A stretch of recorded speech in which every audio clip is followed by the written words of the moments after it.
Let's begin.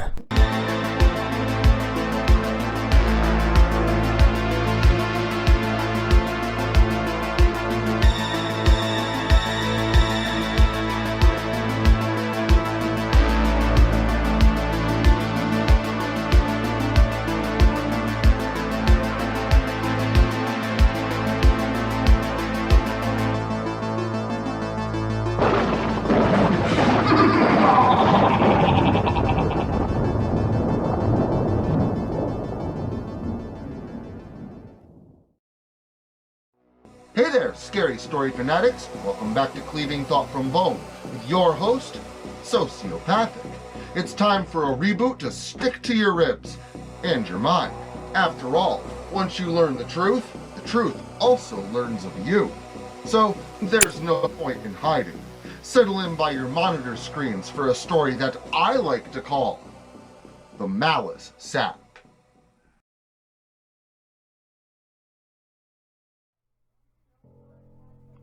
There's a tall tree deep in the forest unlike any other. It's a hardwood, like that of a maple or birch, with a thick trunk covered in corpse bark, from which sprout long, slender limbs adorning hundreds of leaves that seemingly want to shimmer in the breeze of a cool summer day. However, this tree is not a maple or a birch, or of any other known species of tree or shrubbery. Its details and attributes defy definition, and therefore lack an appropriate coinciding name that makes for a much easier reference than this lengthy description. I have dubbed it a malice tree.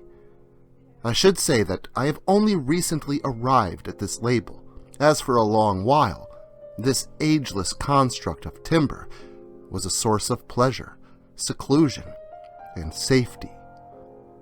But the best laid plans and traps often lend no foresight to those whom they are designed to ensnare. So, how could I have possibly known what I would unleash? What you have to understand about this particular tree is the place where it grew. A grotto deep in the forest behind my home, which always had a way of making me feel better in a manner that I could not explain away with ration and logic alone. I wasn't particularly liked in school. I literally had no friends. I know, what kind of kid has no friends? But I didn't. Kids called me names, told me I was less than they were. It would have been nice to run home and feel safe behind those closed doors, but the abuse followed me like a stray dog. My dad drinks, and my mom abuses prescription drugs. More times than not, I'd return home after school to a mother passed out on the couch and a father more inclined to beat and scream at his family than to take care of them. The winters here are remarkably mild, and rain is an infrequent event as well, so more days than not, I spent my free time in the woods, headed in any direction away from my home until the distance created between I and it facilitated a feeling of security. Secure, yes, but a sense of well-being continually eluded me, for days endless in the eyes of a child. But that all changed the day I discovered that tree unlike any other. I'll never forget that day as long as I live. I never thought of myself as a creature of habit, and believed I knew these woods like the back of my hand, but as I progressed east to a point where I had rarely ventured to, I noted what looked like a path that I had never seen before.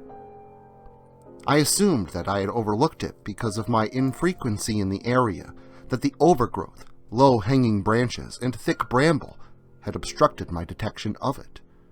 But previous events of concealment and neglect were superseded by the curiosity that burned in me like a fire.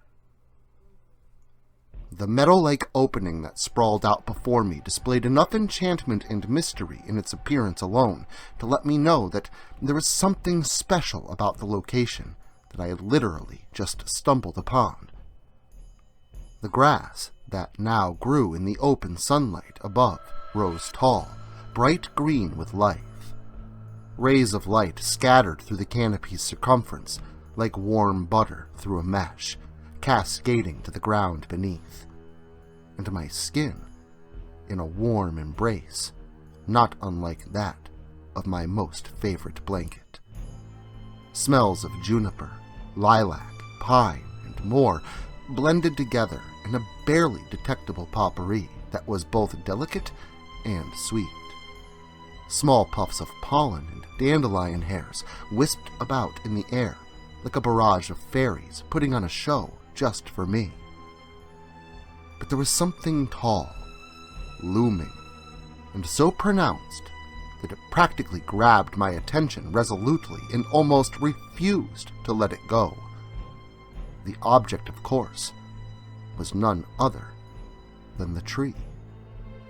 Its bark, a dark brown, rigid yet smooth, like petrified, wrinkly skin. The earth around it, in a radius of about 5 feet, was barren and devoid of grass. And at the sight of those spindly branches, a single reoccurring thought echoed through my mind without pause. What kind of tree has black leaves? I've seen pictures of various species of flora with dark leaves, some even black. But not like this. These were black, like ink, and reflected no sheen. Their flat hue seemed to almost absorb the light that touched their surface, reflecting back none, leaving only a void of blackness in their wake for my eyes to perceive, like small chunks of reality were missing, each one in the shape of a leaf. I don't know if my actions were guided or if autonomy was driven by intrigue, but I found myself walking towards it, and the feeling was almost instantly noticeable. It was as if depression, hopelessness, and sorrow were a large boulder laying across my chest, and with each step taken, that literal weight was being slowly lifted. It had been so long since I had felt truly happy that I had nearly forgotten what it was like. It was like impulse, like I knew what I was supposed to do, and I reached out with one trembling hand, placing it upon the bark at about chest level. There isn't words to describe the torrent of negativity being flushed from every cell of my body. It was like all the troubles of the world had left me, and the grief no longer remained. The tree was bliss, a bliss that I had never known. Days turned into weeks, and those weeks turned into months, and with each turn of the earth, the promise of a new day dawned. With that promise came an oath to agony. The tree was stationary, rooted in place where it grew, and its power was limited to there. This created a necessity for frequent returns to the forest. Changes in the season brought with it a bleakness that had yet to affect the temperature. The color of green in the woods had yet to change to the oranges and yellows of the fall, but alterations to that cursed tree had begun to arise. Small beads of what almost looked like black sweat began forming on the surface of the bark. It went unnoticed at first, but given enough time, their increasing presence had finally prompted my recognition. Not only that, but with each return, there seemed to be more and more of it, until it nearly threatened to cover the trunk of the tree entirely. The stuff was a matte black substance, much like the leaves of the tree, and although I assumed the substance to adhere to my skin upon placing my palm to the bark, I found myself confused at the contrary. I had seen the bark leak for myself, coinciding with my touch and the relief of my suffering. Finally, I understood. Last week, I got into a pretty bad fight at school. Most parents would care if their child came home with a swollen black eye, but mine didn't. My parents barely batted an eyelash at me. So, I devised a plan. A series of events that I would set into motion, resulting in the alleviation of my despair. So, the following day, I approached the boy who so thoroughly enjoyed making my life as much of a living hell as was in his capacity to do. Jesse was his name, and there wasn't much of anything good about him. The kind of future criminal, already known for instances and rumors of date rape and burglary and animal cruelty. No one really liked him. The only ones who would associate with him were those who enjoyed the power that he commanded while remaining tightly bound in fear of Jesse's retaliation. But that day, I made sure to approach him alone. Jesse taunted me as I approached him, commenting on the handiwork he had done to my face, while a smirk graced across his, one that begged to be wiped clean. I was obliged to help. I implored him with a promise of money, a hidden cache I kept deep in the forest. It didn't take much convincing to get him to accompany me alone after that.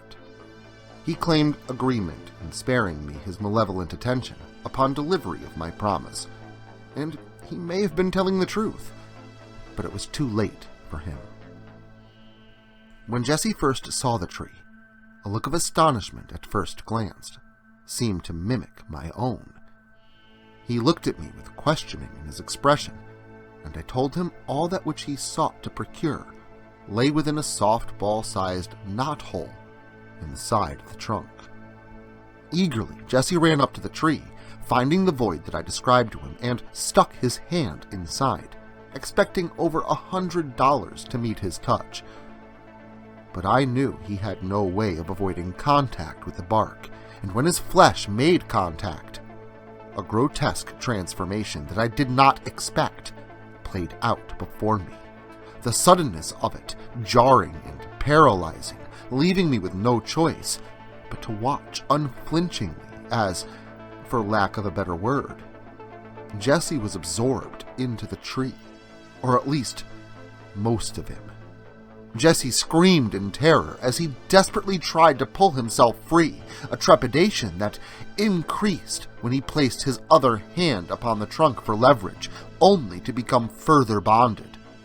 I heard the sounds of bones breaking, flesh tearing, and violent suction, as if sucking 100 cockroaches through a straw. Jesse's cries of fear had long since turned to those of agony and desperation, and all I could do was laugh. I chuckled to myself, staring on in delight until all that was left of him were a few bloody chunks and a red stain. But that's when something happened that I did not expect. The tree was splitting, cracking wide open near to its base, the crevice forming, expanding at both ends.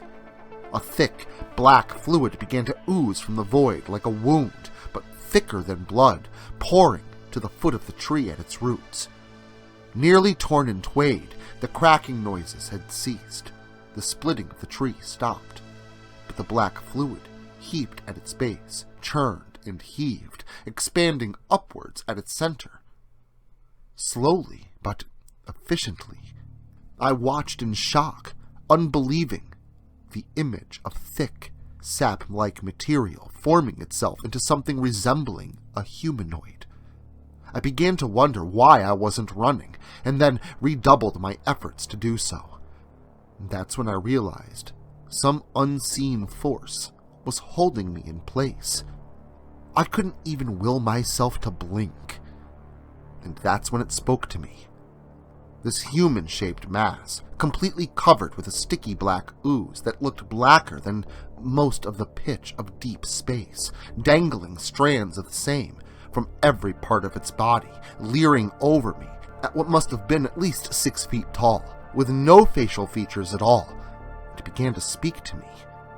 How it could speak without a mouth was beyond my capacity for understanding, and it still is. But then again, much of this is just that, beyond me. But what it said, I already knew. This thing was negativity. Evil, as it were, I suppose.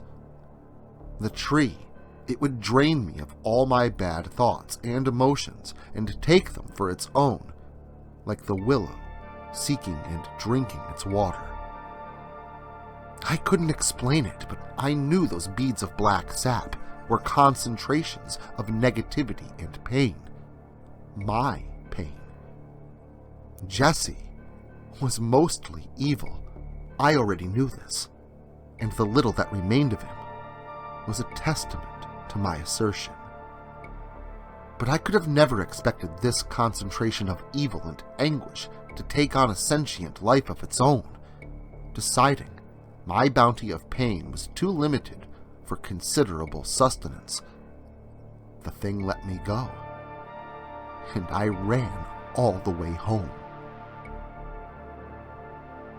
Now, I sit in my room, writing this for anyone who may read it, and hopefully share it. I can't hear the screams of my parents from beyond the door, shouts that seem to have just now gone silent. I'm not surprised. Whatever monstrosity I've helped to create is alive now, and it needs to feed. It shouldn't come as a shock that the creature would follow the aroma of neglect, abuse, and wickedness to my parents' front doorstep. Honestly, what scares me now is what will happen when the food supply runs short. This is a small community, and a steady supply of the most horrendous individuals imaginable will run dry eventually. I suppose then it will have no choice but to take what it can get from the rest of us, because no one is truly all good. Well, if you take anything away from tonight's story, it should be the proper disposal of your problems. That being, feed one to the other. Done and done. But if you want more terror that you just can't sit still for, drop by again next weekend. And until then, remember to like, share, subscribe, and turn on notifications so I can catch you all again next Saturday.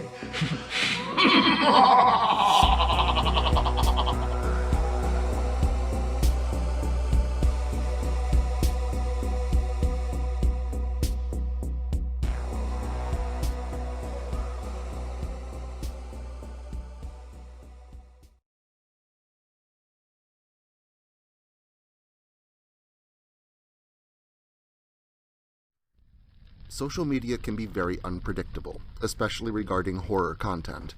If this content gets removed, all new content will be simultaneously presented on various websites provided in the description to this video. Make sure to follow me in other digital spaces so that you never miss out on the terror. Also, if you like this video, make sure to leave a comment and hit the like button. It helps the channel a lot.